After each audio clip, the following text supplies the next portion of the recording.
Olá, seja bem-vindo ao vídeo sobre vinganças em que pessoas que acham que podem tudo se ferram, me deixando acordado à noite com suas festas? Aproveite sendo envergonhado nas notícias nacionais. Em setembro de 2020, o apartamento ao lado do meu foi alugado para duas jovens mulheres, ambas estudantes. Depois que elas se instalaram um pouco, descobriu-se que elas queriam fazer uma festa. Não foi um grande problema, exceto que a Bélgica estava em um bloqueio total naquele momento devido à Covid, e você só podia ter um visitante fixo. Mas, enfim, para ser jovem de novo, etc., então eu realmente não me importei. Durante esse tempo, eu trabalhava na área de saúde. Eu trabalho com pessoas com deficiência mental, mas me ofereci como voluntário para a equipe ADOC Covid, o que significa que fui chamado para atender aos residentes doentes que precisavam de quarentena ou foram diagnosticados com Covid. Isso significava longas horas de trabalho e eu passava cerca de 10 a 11 horas por dia no trabalho, com uma hora inteira de bicicleta de ida e volta para o trabalho.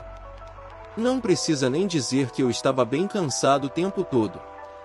Então, eu não estava ansioso pelo barulho de uma festa, mas sou bastante tranquilo e sei que, morando na cidade, algum barulho é esperado. Então, eles estão tendo a festa deles, e eu posso aguentar algum barulho e música. Mas essa festa estava uma loucura. Pessoas gritando alto, no corredor. Destruição e tudo mais.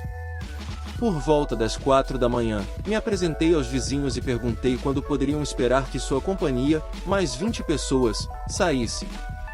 E se eles poderiam se abster de ter uma festa no dia seguinte, já que eu tenho que trabalhar e acordar às 6 todos os dias. Então, eles prometeram que manteriam o barulho baixo pelo resto da noite, o que não aconteceu, e que não teriam uma festa no dia seguinte. Reviravolta, eles tiveram outra festa. E depois outra no dia seguinte. Neste ponto, eu tinha passado 3 noites sem dormir e estava quase ficando neurótico. Todas as noites eu conversava com as meninas e todas as noites elas estavam cheias de desculpas e coisas do tipo, mas nada mudava. Eu também me sentia terrível quando tinha que entrar no apartamento delas, porque estaria absolutamente lotado de pessoas e eu trabalho com algumas pessoas muito vulneráveis no trabalho que eu não gostaria de contaminar com Covid. Isso foi antes dos testes, das vacinas, antes de muito do conhecimento que agora temos sobre Covid. Felizmente, o fim de semana chegou, elas foram para a casa dos pais e eu pude me recuperar um pouco. Suficiente dizer que eu não estava gostando muito das minhas novas vizinhas. Nas próximas semanas, elas se abstiveram de fazer grandes festas, mas elas sempre tinham um fluxo constante de pessoas chegando durante a noite. E quando eu digo constante, é constante mesmo. Tipo, a campainha delas tocava umas 70 vezes por noite e as pessoas sempre chegavam ou saíam. E essas pessoas estavam bêbadas e barulhentas. Durante uma noite, enquanto batia na porta delas para reclamar do barulho, eu encontrei minha vizinha de cima, que também está no Reddit, oi, e decidi que teríamos que unir forças para acabar com isso. Minha vizinha me contou uma informação importante, a razão pela qual havia tanta gente indo e vindo o tempo todo era porque elas usavam o apartamento como um bar hangout improvisado. Durante esse tempo, os bares estavam fechados por causa da Covid e todos esses estudantes estavam usando o grande apartamento para se reunir. Além disso, do outro lado da rua havia outra fratouze com 5 meninos morando lá, e isso também era um hangout secreto. Então as pessoas se reuniam nesses dois lugares e atravessavam a rua se quisessem uma atmosfera diferente ou ver outros amigos, etc. E os meninos da outra casa também vinham mais de 15 vezes por noite. A maioria dos visitantes parecia ser estudantes de direito ou afiliados a eles. Basicamente, o nosso corredor comunitário agora fazia parte do espaço do café delas. Então tentamos conversar com as garotas. Depois começamos a conversar com os visitantes. Nenhum deles teve qualquer simpatia por nós quando pedimos para ficarem quietos às 4 da manhã. A maioria deles apenas riu de nós, como se fossemos os vizinhos chatos, sem dúvida. Mais deles estavam tão bêbados que não sabiam o que estavam fazendo. Então começamos a ligar para a polícia, dezenas de vezes. Na maioria das vezes, eles não foram autorizados a entrar e a polícia nos disse que não podiam fazer nada. Continuamos ligando, pois queríamos um registro de nossas ligações no sistema. A Bélgica ainda estava em lockdown completo nessa época e o que eles estavam fazendo era completamente ilegal. Mesmo assim, a polícia nos disse que suas mãos estavam amarradas se eles não abrissem a porta. Quando a polícia não pôde ajudar, recorri à próxima melhor opção. Eu sou assistente social e, portanto, não tenho problemas em procurar informações e ligar para procurar ajuda. Foi isso que fiz. A maioria dos lugares, uniões estudantis, polícia, prefeitura, entendeu, mas não podia fazer muito. Então, seguindo a sugestão do vizinho de cima, entrei em contato com um dos diretores das meninas. Enviei um e-mail gentil dizendo que lamentava incomodá-lo e ocupar seu tempo, mas que eu tinha esse grande grupo de estudantes da sua faculdade fazendo barulho todas as noites e talvez ele quisesse saber disso, já que eles estavam violando todas as regras de Covid que existiam na época. Especialmente desde que eu e meu vizinho estávamos prestes a ir para os jornais com essa história, já que festas secretas durante a quarentena estavam se tornando uma coisa nos jornais naquele ponto. Esse diretor me ligou de volta imediatamente e tivemos uma conversa agradável sobre nossos problemas. Ele me disse que estava lidando com isso. Então basicamente o que o Dean fez foi ligar para a garota estudante de direito e os pais dela. Houve um grande drama e finalmente pudemos conversar com as meninas e elas finalmente pareciam arrependidas. Lágrimas foram derramadas, para as quais eu não tinha paciência, para ser honesta. Descobrimos que a polícia realmente tinha entrado algumas vezes e eles receberam multas por terem festas secretas. Essas multas eram de 300 euros cada, então não sei por que elas não pararam. Descobrimos que elas não estavam felizes porque o Dean as ligou às 11 horas da manhã e elas ainda estavam dormindo. Ao que eu disse, bem, aí está o problema de vocês. Vocês ainda estão dormindo às 11 horas da manhã. Eu acordo às 6 todos os dias e vocês não foram nada compreensivas sobre isso. Então nós nos sentimos um pouco como se tivéssemos tido nossa vingança e pudemos desabafar, mas mantivemos a cordialidade e nos separamos em bons termos, esperando que isso fosse suficiente e que pudéssemos viver juntos como vizinhos legais. Mas se esse fosse o caso, eu não estaria aqui, certo? Você pensaria que eles teriam entendido a mensagem agora e parariam de fazer barulho e festejar? Bem, você estaria enganado. Basicamente, eles se mudaram para a casa da fraternidade do outro lado da rua e começaram a festejar lá. Havia um pouco menos de pessoas indo e vindo, mas o barulho ainda era um problema e agora estávamos no meio da segunda onda de Covid e essas pessoas estavam se encontrando com grandes grupos como loucos, enquanto eu não tinha visto ninguém em quase um ano. Nem mesmo as pessoas no meu trabalho, que estavam proibidas de ir para suas próprias famílias. Toda a situação era simplesmente ridícula. Meu vizinho de cima filmou uma festa do outro lado da rua e me enviou o vídeo. Pensamos em ir à imprensa com nossa história, mas não tínhamos certeza se seria uma boa ideia. Então, postei o vídeo da festa no subreddit do nosso país para testar as águas. Recebeu muitos comentários e votos positivos, e parecia que a maioria das pessoas também estava cansada de pessoas ignorando as regras e fazendo festas secretas. Depois de conversar com o vizinho de cima, decidimos entrar em contato com a imprensa e, ao mesmo tempo, subir um degrau na hierarquia universitária e contatar o vice-reitor, que tinha o poder de iniciar um processo disciplinar contra os estudantes. Essa pessoa é um dos 12 vice-reitores para um campus total de cerca de 15 mil estudantes, então bem alto na hierarquia. As coisas aconteceram rapidamente. A notícia local pegou a história que postamos no Reddit e me contatou para dar mais informações. Confirmaram com a polícia que eles tinham ido várias vezes para nossa casa e a casa do lado, mas muitas vezes não foram permitidos entrar. Falamos que a universidade estava envolvida e que esperávamos que finalmente interviessem. No dia seguinte, o artigo estava no site deles. Foi promovido para a maioria dos jornais nacionais e teve um título sensacionalista, mencionando as dezenas de vezes que a polícia apareceu e também mencionando como os profissionais de saúde estavam sendo afetados pelos estudantes egoístas. Ao mesmo tempo, o vice-reitor nos contatou para pegar nossos depoimentos, que já tínhamos preparado por escrito, e nos informou que iriam investigar e poderiam tomar medidas disciplinares. Ao mesmo tempo, mais repórteres estavam entrando em contato comigo ao longo do dia e certificamos-nos de mencionar isso para ela e vincular a universidade aos artigos impressos. Enfim, tentando não tornar uma história enorme ainda maior, a imprensa morreu algum tempo depois, graças a Deus, e a ação disciplinar da universidade foi concluída. Antes da audiência, sentamos com as garotas do nosso prédio e esclarecemos algumas coisas.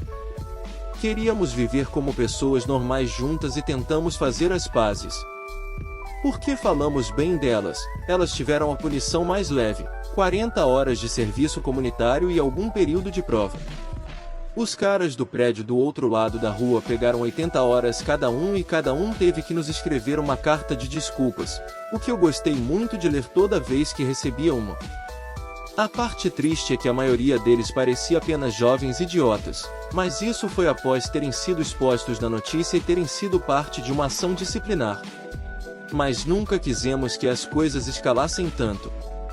Algum barulho é esperado quando se vive no mesmo prédio e nunca iríamos chegar a esses extremos por alguns barulhos esperados.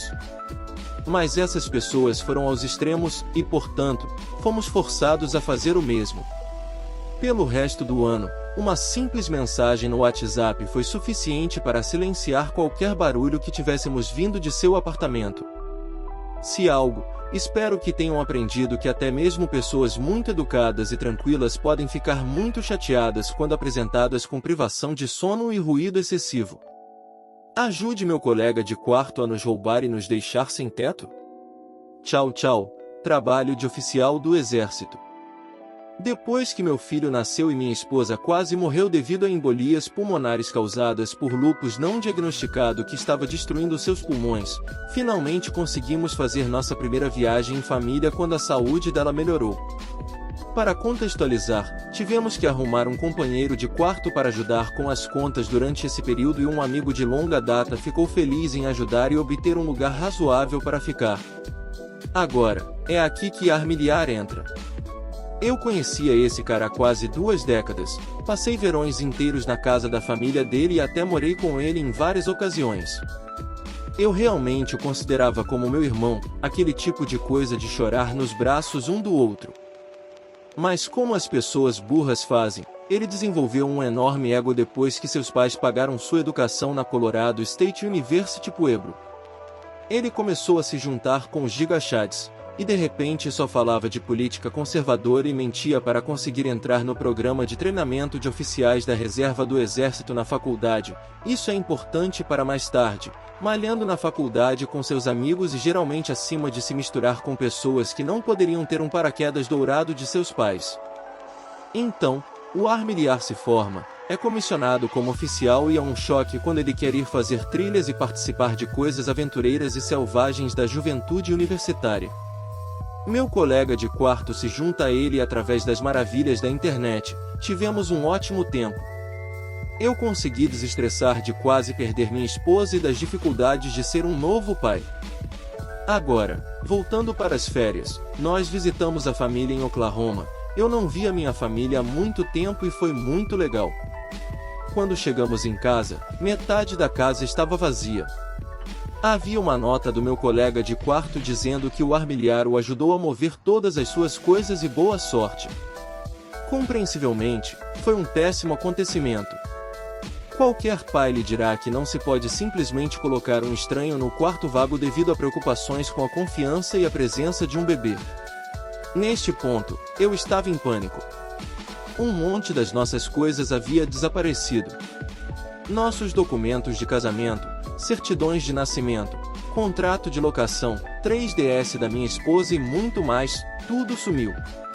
Eu comecei a explodir o telefone do colega de quarto e Armiliar me ligou. Ele me disse que orquestrou tudo porque o colega de quarto não estava feliz aqui e precisava se mudar de volta para Central Bluff, Texas, do Colorado. Eu sei, é ridículo. Estou obviamente chateado, mas o Armilhar era como um irmão escolhido, que eu literalmente tomaria uma bala por ele. Eu expliquei que estava faltando tudo que eu havia percebido. Esse filho da mãe teve a coragem de dizer, sim, não é meu problema. Fiquei chocado. Ele espalhou algumas mentiras sobre eu tratar mal meu colega de quarto para toda a família dele, e eles pararam de falar comigo. Essas pessoas basicamente me criaram, me abrigaram e foram pais melhores do que os meus. Vou confessar que fiz algo na época que não estava orgulhoso. Eu disse ao Armilhar que, se ele não me ajudasse a recuperar minhas coisas, eu teria que entrar em contato com seu supervisor do exército e explicar como ele basicamente me ajudou a roubar. Ele riu e me disse para fazer isso. No final, eu cedi e não fiz nada. Eu estava mental e emocionalmente exausto, minha esposa estava arrasada e meu filho estava chateado com nosso choro constante e preocupações sobre como pagar nossas contas. No final das contas, perdemos nosso lugar e fomos forçados a tentar morar com meus pais, o que não era uma solução porque minha mãe é uma pessoa terrível e havia preenchido cada espaço disponível com crianças adotivas para obter dinheiro do Estado. Nós vivemos em nosso carro até eu encontrar um trabalho temporário em Houston, que acabou e decidiram que estavam fechando o projeto que eu liderava e terminaram minha posição depois de me dizerem que eu seria transferido para salário. De volta a viver no carro. Esse foi o período mais sombrio da minha vida até agora, e mais de uma vez fantasiei sobre dirigir minha família para fora de uma ponte ou para o tráfego vindo em nossa direção apenas para escapar desse inferno. Finalmente, consegui um emprego estável de volta no Colorado, pude obter aconselhamento e reconstruir nossas vidas de uma maneira que dependia apenas de mim mesmo. A felicidade realmente voltou para nossas vidas. Meu filho de 2 anos nunca se lembraria desse período sombrio e fiz amigos que colocaram Armilhar no chinelo. Mas o que é isso? Ouvi de alguns velhos amigos que Armilhar os abandonou como velho lixo, e eles sentiram sua falta, perguntando se eu sabia onde encontrá-lo, e o encontrei. Acontece que o filhinho da mamãe, Armilhar, se casou e estava viajando pelo mundo como oficial do exército, exalando fortemente toda a arrogância de que não há nada de errado com ele. Comentei com um dos meus bons amigos novos que acabará de sair da marinha que não conseguia acreditar que deram uma autorização de segurança para Armilhar com todas as coisas que Armilhar tinha feito no passado, o que desqualificaria tal autorização. Meu amigo me disse que Armilhar provavelmente mentiu e teve seus novos amigos de Bros fazerem todas as suas entrevistas, porque se o exército descobrisse, eles não teriam autorizado. Agora as engrenagens começam a girar. Descobri que é extremamente fácil entrar em contato com pessoas importantes no exército. Falei sobre todo o passado do Armilhar, não deixando nada sem ser dito. Joguei minha própria dignidade fora e revelei todos os detalhes ilícitos das nossas palhaçadas quando tínhamos de 18 a 23 anos, incluindo a já mencionada viagem de caminhada relaxante. A que ele fez depois de ter prestado juramento. Não é preciso dizer que adivinhem quem apareceu na minha página do LinkedIn como deixando o exército sem uma autorização de segurança listada. Agora, Armilhar e sua esposa moram em endereços diferentes, e tenho certeza que isso não tem nada a ver com o fato de eu ter encaminhado o passado dele, cheio de coisas legalmente questionáveis, para o número de celular cristão dela, mas nunca saberemos. Agora vou olhar para o rosto obviamente depressivo dele no LinkedIn sempre que me sentir para baixo. Nunca deixe as pessoas convencerem você a perdoar e esquecer, queime essas pontes. Elas merecem e prometo que será a melhor sensação que você já sentiu. Pelo menos para mim foi assim. Obrigado por assistir, deixe sua opinião sobre os relatos nos comentários, esse vídeo foi feito com muito carinho, muito obrigado.